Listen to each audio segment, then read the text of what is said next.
Hi எல்லாருக்கும். இன்றைக்கி Tamil short handle நம்ம என்ன பார்க்க போகிறோன்னா 5th சாப்டர் பார்க்க போகிறோம். ஆல்ரெடி 4 சாப்டர் அதாவது 4 அத்தியாயம் பார்த்து முடிச்சிட்டோம். இன்றைக்கி 5th சாப்டர் ஸ்டார்ட் பண்ண போகிறோம். 5th சாப்டரில் ஒரே வீடியோவாக போட முடியாது, ரொம்ப பெருசாக இருக்கும். அதனால் ஒரு 2 வீடியோவாக நான் போடலை.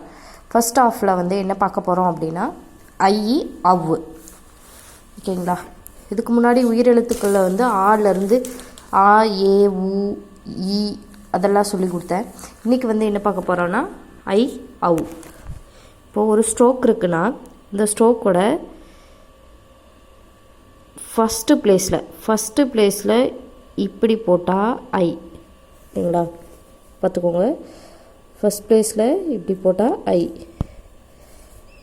அதுவே ஸ்ட்ரோக்கோட 3rd பிளேஸில் இப்படி திருப்பி போட்டால் அவு. இது பெருசாக போடக்கூடாது, சின்னதாக தான் போடணும். சின்னதாக இப்படி போட்டால் ஐ, இப்படி போட்டால் அவு. இது ஏன் சின்னதாக போடணுன்னா பெருசாக போட்டால் வேறு மீனிங் வரும். அதெல்லாம் பின்னாடி பார்க்க உங்களுக்கு புரியும். இப்போ நான் ஃபஸ்ட் பிளேஸில் ஐனா ஃபஸ்ட் பிளேஸ் போடணும், அவுனா 3rd பிளேஸ் போடணும். இது மட்டும் ஞாபகம் வச்சுக்கோங்க. இப்போது வார்த்தைகளுக்கு வரும்போது நம்ம எப்படி எழுதலாம்? இப்போ பை அப்படின்னு ஒரு வார்த்தை இருக்குன்னா பை, பாக்கான ஸ்ட்ரோக்கு ஃபஸ்ட் பிளேஸில் இப்படி சின்னதாக கோடு போட்டால் ஐ பை. அடுத்து தை அப்படின்னா தாக்கான ஸ்ட்ரோக்கு ஃபஸ்ட் பிளேஸில் இப்படி போட்டால் ஐ தை தா ஐ தை. மாக்கான ஸ்ட்ரோக் கூட ஃபஸ்ட் பிளேஸில் இப்படி போட்டோம்னா மை. அடுத்து அவுக்கு என்ன சொன்னால் 3rd பிளேஸில் போடணுன்னு. இப்போ கௌரி அப்படின்னு ஒரு வார்த்தை இருக்குன்னா கௌரி, அவு வந்தாலே 3rd பிளேஸில் தாங்க எழுதணும். 3rd பிளேஸில் எழுதணும் அப்படின்னா கோடு கீழேருந்து மேலே போகணும். கௌரி. கவுக்கு காக்கான ஸ்ட்ரோக்கில் 3rd பிளேஸ்னால் இங்கே போட முடியாது. அதனால் நான் முன்னாடியே சொல்லி கொடுத்தேன். இந்த செகண்டாக வர ஸ்ட்ரோக்குக்கு 3rd பிளேஸில் ஃப்ரண்ட்டில் போட்டோம்னா அது முன்னாடிக்கான ஸ்ட்ரோக்கு. கா அவு கௌ ரீ. ஓகேங்களா? கௌரி. ரீக்கு 3rd பிளேஸில் புள்ளி. அடுத்து மௌனி அப்படின்னா இதுவும் கோடை வெட்டி எழுதணும், இல்லைன்னா கோட்டு மேலே எழுதணும். இப்போ படுக்கை கோடுன்றதுனால கோட்டு மேலே தான் எழுதணும். மௌனி. மாக்கு 3rd பிளேஸில் அவு நீ மௌனி. ஓகேங்களா? மௌலி அப்படின்னா இது வெட்டி வர மாதிரி வரும். மா லி. மவுக்கு 3rd பிளேஸில் அவ்வு லி மௌலி. ஓகேங்களா? புரியுதா? அவ்வளோதாங்க.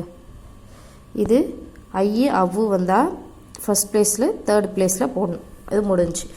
அடுத்து சில இடங்களில் இப்போ நம்ம ஐக்கான ஸ்ட்ரோக்கோ இல்லை அவுக்கான ஸ்ட்ரோக்கோ இந்த 2 கோடு நான் போடுறேன்னா ஐக்கு இல்லை அவுக்கோ 2 கோடு போடுறேன். சில இடங்களில் நம்ம சேர்த்து எழுதுகிற வசதி காரணமாக இதில் ஏதாவது ஒரு கோடு மட்டும்தான் போடுவோம். ஒன்று இப்படி போடுவோம், இல்லைன்னா இப்போ ஐன்னு எடுத்துக்கிட்டோம்னா ஒன்று இப்படி போடுவோம், இல்லைன்னா இப்படி போடுவோம். இது 2த்தில் ஏதாவது ஒரு கோடு. அவ்வுன்னு எடுத்துக்கிட்டால் ஒன்று இப்படி போடுவோம், இல்லைன்னா இப்படி போடுவோம். இது 2த்தில் ஏதாவது ஒரு கோடு மட்டும் சேர்த்து எழுதுவோம். அது எங்கெல்லாம் மேக்ஸிமம் சேர்த்து எழுதுவோம் அப்படின்னா இப்போது மா இம்பா யா ரா. இந்த ராவில் எது யூஸ் பண்ணுவோன்னா ராவில் நான் மேல்கோடு கீழ்கோடு 2 சொல்லி கொடுத்தேன்னா அது 2த்தில் மேல்கோடு வர இடத்துல மட்டும் இந்த ஐயோ அவ்வோ அதில் ஒரு பாதி மட்டும் சேர்த்து எழுதுவோம். இப்போ இது ஒரு பாதி மட்டும் சேர்த்து எழுதுறது சொன்னேன்னா இப்போ ஐயோ அவ்வோ நான் இங்கே தனியாக போடுறது தான் சொல்லி கொடுத்தேன். இது எப்படி நம்ம சேர்த்து எழுதுவோம் அப்படின்னா வசதி உள்ள இடத்துல முன்னாடி மேக்ஸிமம் ஃப்ரண்ட்டில் தான் சேர்த்து எழுதுவோம். சில இடங்களில் கடைசிலையும் சேர்த்து எழுதுவோம். இப்போ 5 அப்படின்னு ஒரு வார்த்தை வருதுன்னு வச்சுக்கோங்களேன். 5 இப்படி போட்டால் ஐயா ஐ இந்து து 5. புரியுதுங்களா? ஐவேஜி ஐ வே ஜி ஐவேஜி. ஓகே. ஐ ஃபஸ்ட் பிளேஸில் எழுதணும். காலை கா லை லா ஐ கலை காலை. ஓகேங்களா? கை கா ஐ கை. பாறை பா ரா ஐ பாறை. மிகை மீ கா ஐ மிகை. ஓகே, புரியுதா? இந்த மாதிரி வந்து நம்ம ஐயோ அவ்வோ வந்து ஃப்ரண்ட்லேயோ கடைசியிலையோ வந்து சேர்த்து எழுதுவோம். நான் இப்போ சொல்லி கொடுத்தரல, ஒரு பாதி மட்டும் சேர்த்து எழுதுவோம். எது எது கூட? மா, இம்பா, யா, ரா கூட. ரால மேல்கோடு மட்டும். இப்போது அது நம்ம எப்படி எக்ஸாம்பிள்ஸ் பார்க்க போகிறோம். ஐமுகி அப்படின்னு வருதுங்கன்னு வச்சுக்கோங்களேன். ஐமுகி மா வருதா, ஸ்டார்டிங்கில் வந்து ஐ வந்து அது கூட மா சேர்ந்து வருது அப்படின்னா ஒரு பாதி மட்டும் ஐ மூ கி. சரிங்களா? மூ கி, ஐமுகி. ஐம்பால், ஐ இம்பா இல், ஐம்பால். இம்பா புள்ளி, ஐம்பால். ஐயாறு, ஐ யா யா ரு, ஐயாறு. ஐரோப்பா, ஐ ரோ பா, ஐரோப்பா. சரிங்களா? ஐரோப்பா. அவ்வை, அவ் ஐ. ஓகே, இதில் ஐயில் இதை வந்து சேர்த்து எழுதணும், இந்த கோடு அவ்வு ஐ. புரியுதுங்களா? இந்த மாதிரி வந்து சேர்த்து எழுதணும். அது மாதிரி ஐ வந்து எழுதும்போது கோடு வந்து இப்படி தான், ஒன்று இப்படி இல்லைன்னா இப்படி, இது ரெண்டு தான் சேர்த்து எழுதணும். எழுதும்போது இப்படி போடுங்க. தெரியாமல் இப்படி போட்டிங்கன்னா அதை வந்து ஊன்னு படிச்சிருவீங்க. முன்னாடி நான் வந்து சொல்லி கொடுத்துருப்பேன், கோடு வந்து ஆரம்பத்தில் இப்படி சின்னதோ இப்படியோ இப்படியோ சேர்த்து எழுதுனா அது வந்து ஊ அப்படின்னு சொல்லி கொடுத்துருக்குறேன். அதனால் ஐக்கும் ஊக்கும் வித்தியாசம் தெரியணும். ஐனா இப்படி போடணும், ஊனா இப்படி போடணும், அது பார்த்துக்கோங்க.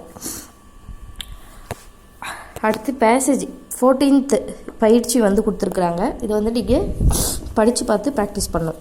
இப்போ வந்து இங்கே பார்த்தீங்கன்னா ஒரு வார்த்தை இருக்குது. இது வந்து என்ன இருக்குது? ஆ, இப்படி போட்டால் ஆ. இதை நாவை வந்து டபுள் பண்ணி போட்டிருக்காங்க. அப்போ என்ன படிக்கணும்? இன்னா. இன்னா கூட கடைசியில் ஐ சேர்த்துருக்காங்க. அப்போ எப்படி படிக்கணும்? ஆ இன்னை, அன்னை. ஓகேங்களா? அடுத்து இது கா, இது 3 சுழினா கடைசியில் ஐ சேர்த்துருக்காங்க. அப்போ கா நா ஐ, கனை.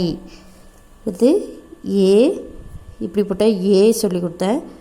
லா, சிறப்பு லா, அது கூட ஐ, ஏலை. இது நாக்கான ஸ்ட்ரோக்கு. நாக்கு இங்கே 3rd பிளேஸில் புள்ளி வச்சுருக்காங்க. அப்போ நீ. நீ ரா கூட ஐ சேர்த்துருக்கு. இப்போ நீ ரை, நிறை. இது பா, பாக்கு இங்கே 3rd பிளேஸில் புள்ளி வச்சுருக்காங்க. பி, டாக்கு 3rd பிளேஸில் புள்ளி வச்சுருக்காங்க. டி, பி டி, கா கூட ஐ சேர்ந்துருக்கு. கை, பி டி கை, பீடிகை. இந்த மாதிரி தான் வந்து நம்ம படித்து பார்க்கணும். இந்த மாதிரி வந்து இந்த பயிற்சியை வந்து படித்து பார்த்து எழுதி பார்த்து ப்ராக்டிஸ் பண்ணிக்கோங்க. அடுத்து என்ன கொடுத்துருக்காங்க அப்படின்னா ஈருயிர் குறி. ஓகேங்களா? ஈருயிர் குறி வந்து கொடுத்துருக்காங்க. ஈருயிர் குறி ஃபுல்லாக வந்து இதில் வந்து பார்க்க முடியாது. அது வந்து அடுத்த வீடியோவில் வந்து நான் போடுறேன். தேங்க்யூ.